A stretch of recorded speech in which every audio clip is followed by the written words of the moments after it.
Hello students, I am taking an elective subject storage area network for this semester. This is one of the fundamental subject in computer science.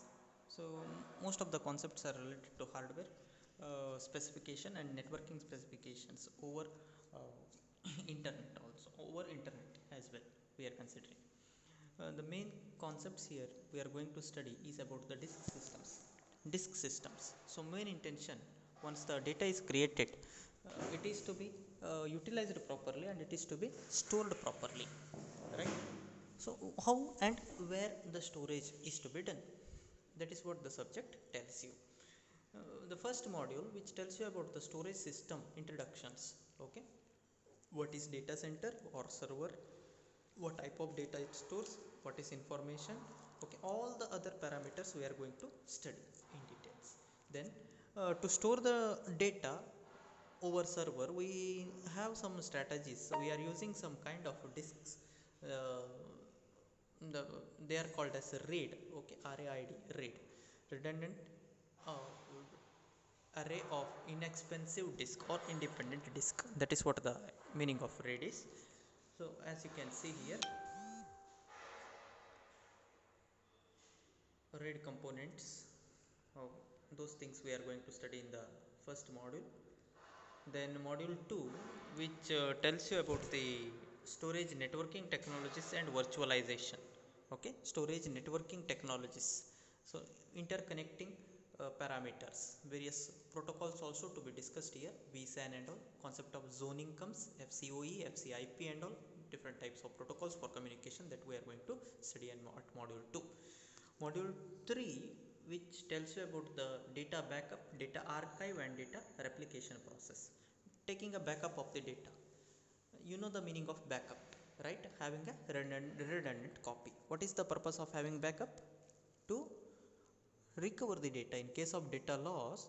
If you if the data is lost or if the disk is failed, the same can be retrieved from the backup copy, right? Archive, permanent storage, as well as replication, or concept of deduplication and all comes here.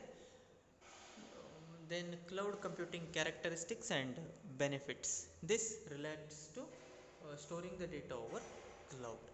Characteristics of a cloud also we are going to study here.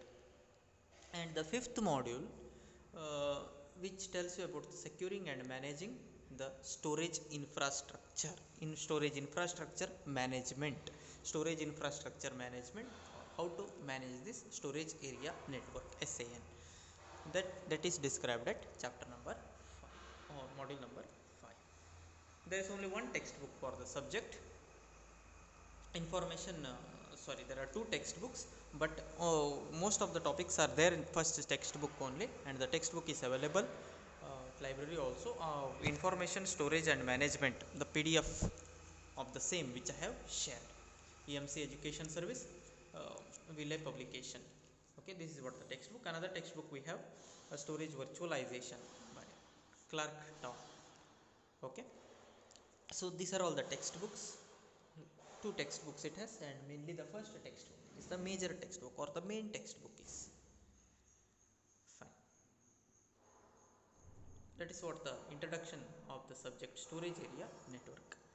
And this is one of the elective subject, 17 CS 754 for 17 scheme students, and for 15 scheme student it is 15 CS 754.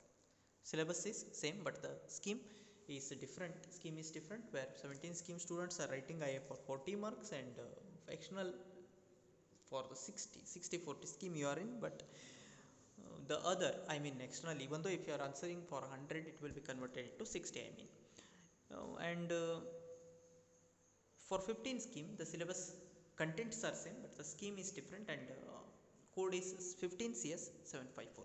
Concentrate carefully. For 15 scheme students, especially for Ahmad, it is 15 CS 754. Okay, let us see the introduction part then. I'll begin with the introduction part. Storage system, or introduction to evaluation of storage architecture.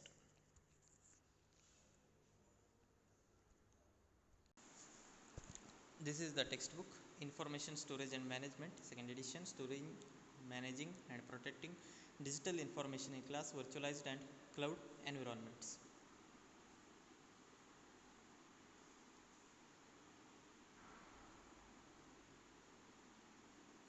So authors are, it is EMC edition, John and Ville and Sons publication, edited by Somasundaran and Alok Srivatsav.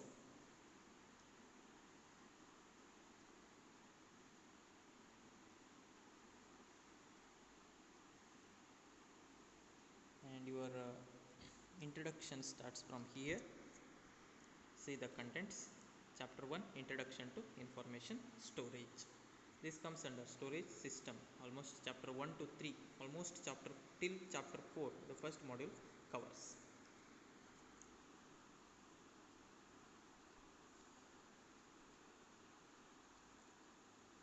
Let me begin with chapter 1. See, these are all the diagrams. As you can see, the icons used in the textbook, host or computer, most commonly used icon, the first one, host with internal storage, that disks you can see. Okay, then hypervisor means host with multiple operating system, storage array and all, that you will come to know later on. Other hardware switches like FCOE, FC switch and all, those things also you will be studying later in the next modules, but concentrate on the icons.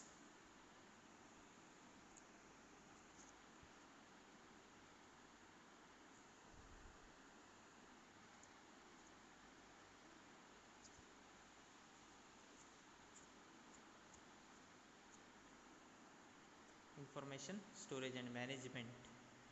In the first section under this is storage system, which covers 4 chapters. As I told you, almost the first module contains the topics from these 4 chapters.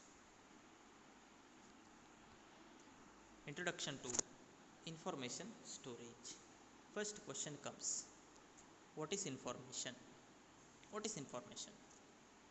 A representation of data in a meaningful way is called as information, right? Representation of data in meaningful way is called as information, isn't it?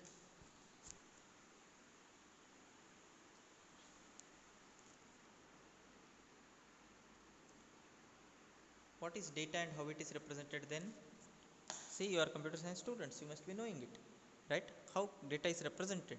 Data is represented in terms of binary, right? In terms of bits and bytes, isn't it?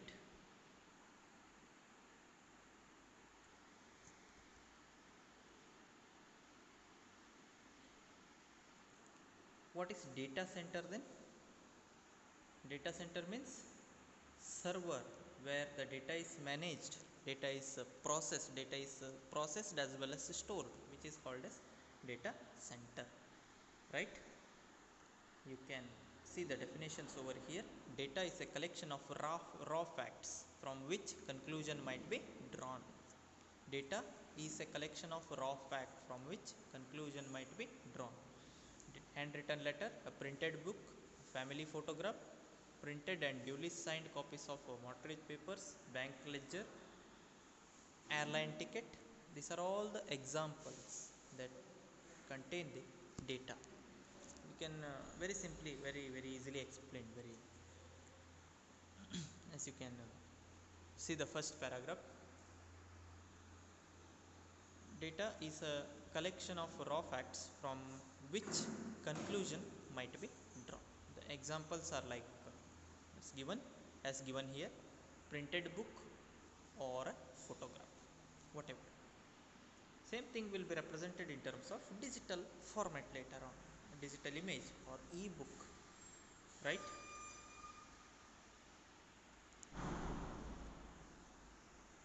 You can see this digital data representation, the diagram also. Movie, photo, book and letter, they are converted into the digital formats. Digital format means what? Set of binary, that is set of bits and bytes, set of zeros and ones.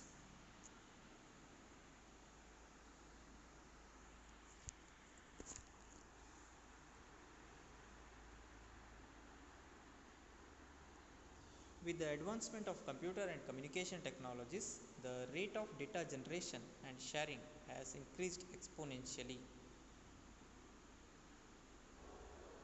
The following is a list of some of that factors that have contributed to the growth of the digital data. But contribution for the digital data these days, usage of computer. Computer is one of the essential thing for everybody for day-to-day life these days. Because of that, the data in storing in terms of digital format has become increased day by day, right? Increase in data processing capability, which these are all the impacts. Okay, these are all the impacts of usage of computer. As usage of computer increased day by day, the impact of that, as you can see, increase in data processing capability, lower cost of digital storage, right? If you compare the price of a hard disk or pen drive 10 years before or 15 years before and the same pen drive today, the cost is reduced because of its popularity and because of its usage, day by day usage. Affordable and faster communication technologies. Yes. And yeah, that's what affordable and faster communication, affordable it is. And day by day the data rate, transfer rate or capacity has increased because of the increase in the popularity. Proliferation of application and smart devices, that is what the things what we are doing right now. We are using smartphone, tablet and all for the communication of the for the data communication, right? For virtual meetings, what we are doing, we are just using the devices, the smart devices.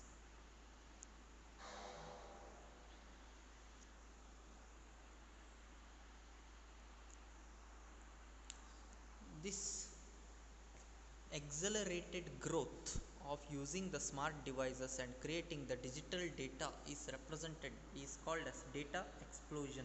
As you can see the term here which I am highlighting, see, data explosion.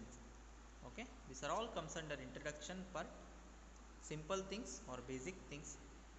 So you can examples of research and business data is given in this table. Following are some examples of research and business data. The first one is business data, research data and business data. Say you are a customer of a Flipkart, as you are taking some kind of items from, or some you are purchasing some kind of items, accessories from Flipkart. You will become a customer from Flipkart. You are uh, your account has to be created first before making a purchase. That means you are giving your data, personal informations like your email id, your name, email id, phone number, your delivery address and so on, so different kind of things you will be having, right? Customer data, that platform, online platform, whether it is Amazon or Flipkart, will be having your information with them, which is the example of the customer data. As you can see the explanation, data related to a company, customers, such as order detail, shipping address, purchase history and so and so. Next is product data which involves what kind of data? It's pricing, inventory description, availability, whether that item is available or not. What about the sales transaction last month or last year? Next one is the medical data, the data related to the healthcare industry, such as patient history, radiological images, details of medication and other treatment and insurance information. These are all comes under the medical data. Next is seismic data. Seismology is a scientific study of earthquake. Seismic data which represents to details about the earth surfaces or structures, especially related to earthquakes and all such type of information called as seismic data. These are all various kinds of examples of the research and business. Okay, first two comes under business and next two category comes under research data.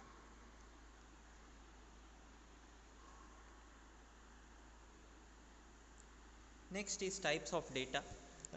Text types of data, it can be a text file, audio file, video file, as you are aware of, right? There are two types of categories we have structured and unstructured. What is structured? If the data is managed, if the data is represented properly using a database management system, and if database management system is used for representation of the data, then it is called as structured data, otherwise it is called as the unstructured data. And this is what the real world scenario. If you take the real world scenario, only 10% of data across the globe is observed as structured data, and the rest all the considered as the unstructured data only. It can be any other type of 90%.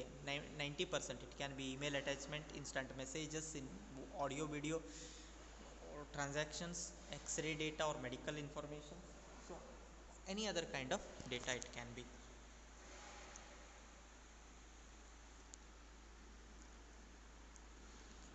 Next definition is about the big data.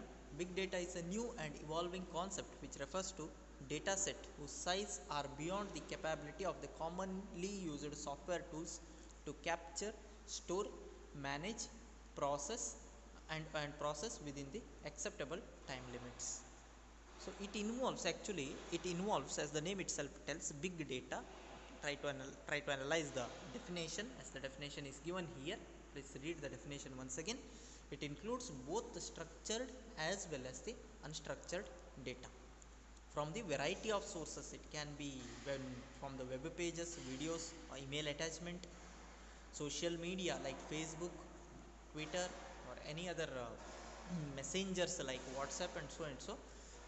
Such type of input data it takes. Significant opportunities exist to extract value from big data. Big data ecosystem consists of the following four things. They are devices. The first one, the devices that collect data from multiple locations and also generate new data about this data, which is called as the metadata. From multiple sources, data is created, data is aggregated, and metadata is formed. Data collectors who gather data from devices and users. Next one, the data aggregators that compile the collected data to external meaningful information. And the last one, data users and buyers who benefit from the information collected and aggregated by the others in the data value chain. These are all the parameters that involves, or four parameters that involves under big data technology.